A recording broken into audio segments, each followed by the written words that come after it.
Hey guys, it's me Chandrigan. So we will talk about posthumous review by Jiyan. I know this is already quite late. This is quite messed up because units suddenly come early. It's messed up all my schedule. I have to catch up also another game. But yeah, forget about that. Now we will talk about him as usual in here. We will cover the positive and negative. We will involve more feelings and feels crafting in here compared to like my usual banner review, because post-release is mostly the further extension, like what is you feel, and that's what I want to explain more. And after that, we'll talk about the build recap, and I will talk also one more topic, like I feel why Jiyan is actually a great first limited character to start in Wuthering Wave. So let's get started. And let's talk about the positive experience about Jiyan. I already talked before in my banner review that I say Jiyan is the king of AoE itself on multiple content. But it doesn't hit me so hard until right now that I feel it's even like he's so king of AoE. Especially I say like exploration, eco farming stuff, or any just farming domain. It feels so good literally, because like time to time you feel like it's become greenier, right? Sometimes if you're busy, you just want to be fast. Using Jiyan, it just feels so comfy. Like literally just ultimate and everything just gather around. If you use Kalkaro, I need to think like, especially it has cancel, I have to cancel. If not, it will move around, something like that. I really like Kalkaro, but using Jiyan, it just feels so comfy and AoE stuff. So because of that, I appreciate him more in there. Actually, the AoE content is actually better than you expect, especially if you're busy or like tired of grinding. He feels like such a good quality of life, like mobbing. And of course, include like tower adversity. He's so good. A lot of people, even my friends, say like he's so good at tower adversity. I try also, yeah, of course, like it's obvious there's some content that AoE, so it's for sure good. But another thing that I want to add on, that maybe some people really like skeptical and say, yeah, Jiyan not really great at boss. It's not really.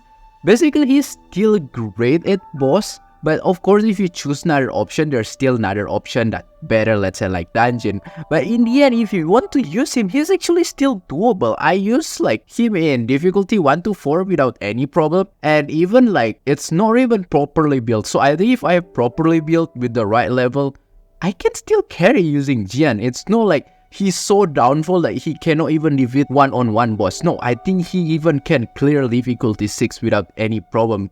Even at S0, it's just matter like more level or more echo stat, something like that. And a little bit additional info, I already mentioned this is a little bit, which is I feel like Jiyan is good character for casual, especially if you don't really mind a lot about endgame or really hard content. This really suits you actually, because his skills is just so simple, easy to use, basically skill, ultimate, and just left click or normal attack until the end. Some character like Kalkaro, yeah, it's fun for me, but he not really easy to play. He has a little bit a learning curve. Literally, someone asked me how to play Kalkaro, but no one really asked me how to play Jiyan, because that's how simple he is.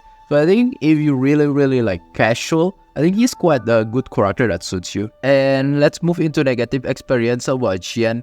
Not much actually. So far it's pretty positive for him, but the first thing that I think is just very obvious that he has energy regeneration problem.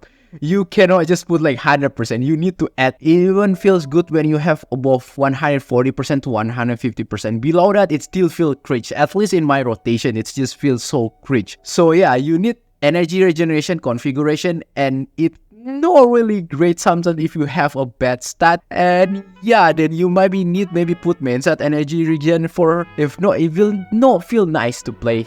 I feel like because his main gimmick is ultimate, he really need necessary for 100% uptime. So that's actually the main concern about Jiyan, that actually I already mentioned before in review banner, and it's still not changed and still the same. And the next negative I haven't mentioned in my review banner, that I already feel a little bit that if you want to use Jiyan as a reliable character for Barry, then he's not the easiest one or the comfiest one. I think the comfiest one, I will still prefer sword character like Rover or even like Dungeon, something like that. They are just so easy. You just smash anything, is pretty much will just parry. But Jiyan, you need a little bit timing. Not as worse as like Rectifier, but it's still not the easiest one. So yeah, that's a little bit things to add up. And let's move a little bit for build recap for Jiyan. And let's start first with the weapon. For the 5-star weapon, the best one, of course, Signature. It just gives you great damage. Effect also good. You increase the damage all attribute, and also increase heavy damage. That's pretty much the best one. But of course, if you have the 5-star from standard, it's still pretty good. The stat is the one that we are looking for.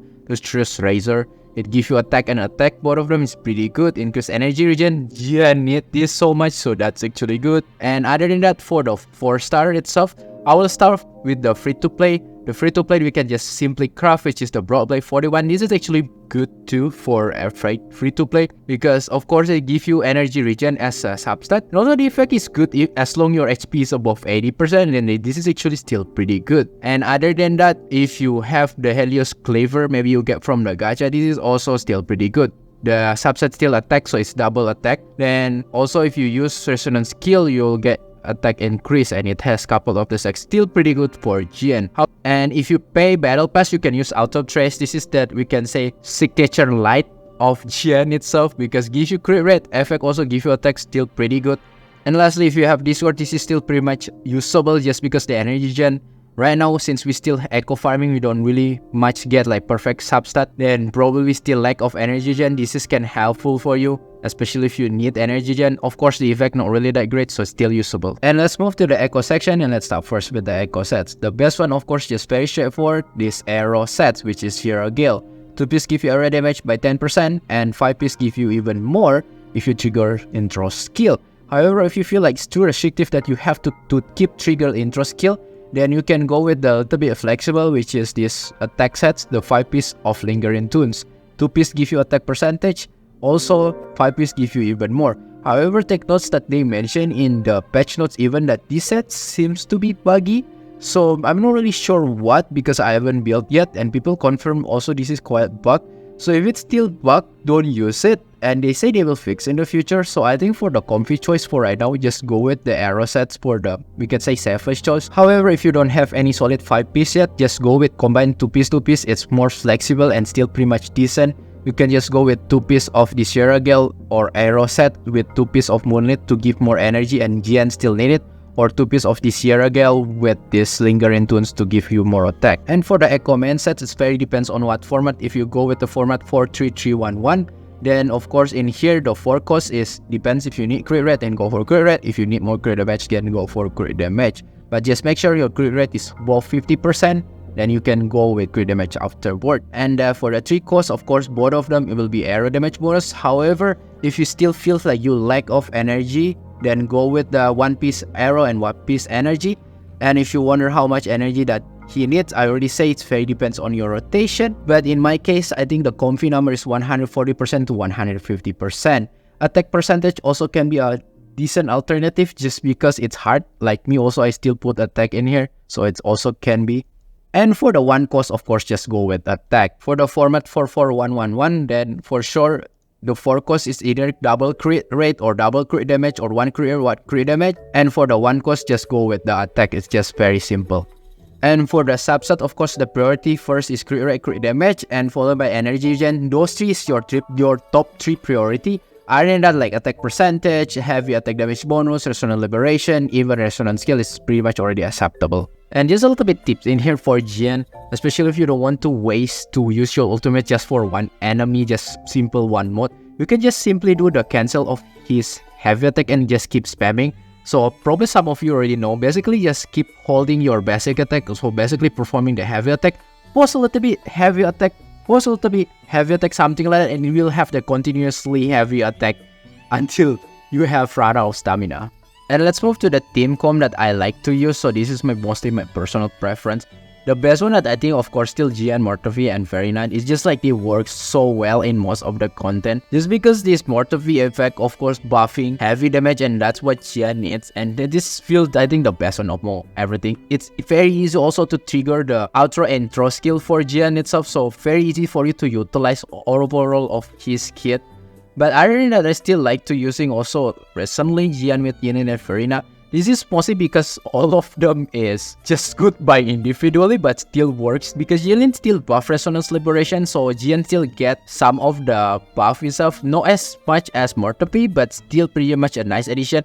And it also can be a compensate just because Yinlin damage also pretty much like strong as a sub DPS compared to other sub DPS. That's why it can be compensate even like it's a lower buff.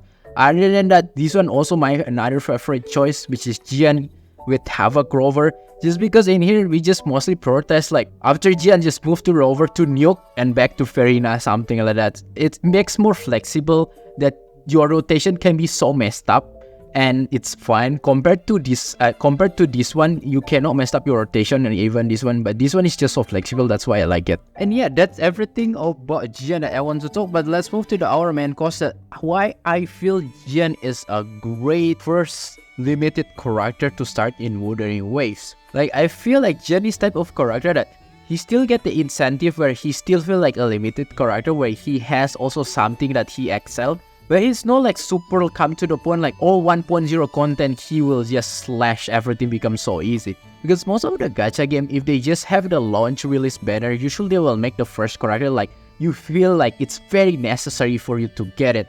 One of the few examples, let's say you play Genshin, right? First character is Venti. And Venti data means she's just so good in everything. It feels like if you don't have Venti, you will suffer. So you kind of feels like need Venti. Same will play Hongai Starrel. And Hongar Cyril Sele, they makes you like feels like you kinda need her so much because everything single content she can just kill, and she has like endless turn, something like that. So it gives you kinda like things like you have to get her in order to proceed 1.0 content easily. But for Jiyan, it's kinda yes partially, but no also in the same time, and that's good. It doesn't trigger you FOMO, but give you still incentive. Like he's still very good in AoE content, Tower Adversity, so it feels like you kinda need him. But at the same time, if you don't get him, you will still pretty much fine because the standard is still pretty much have some of the good part where Jiyan doesn't have. Let's for example like Kalkaro and Anchor will be better probably in terms of like single target or dungeon even, but not for Jiyan. But Jiyan still excels in those AoE, so it's kind of like give him incentive still as a limited character where still have some specialty, but not overall. So feels like if you have him, it's very nice, but if you don't have him, it's also fine. And I like this kind of approach that I feel he's a very good starter character as a limited character. And I already mentioned before, right? He's also just so comfy to use. Echo farming was so nice with him. Everything AoE stuff is so nice to him. So even then, you say some people that didn't pull say he's not really that impactful. Yes, I agree. But if you have him, you feel so nice. I'm not the type of player that actually aiming for Jiyan. It's mostly I want yinlin, but because this account pretty lucky I got Jiyan. Time to time I enjoy using him just because how comfy he is. And I want to give him more appreciation. Although I like yinlin more, but I think he deserves appreciation in here. So yeah, that's pretty much it. Overall, pretty happy with Jiyan performance. Feels like well balanced between have exclusivity and nothing like force you to FOMO to pull, and it feels like he's a great character. Overall positive review for him. And yeah, if you like this kind of video, feel free to hit the subscribe button and like, and I'll see you next time. Bye bye.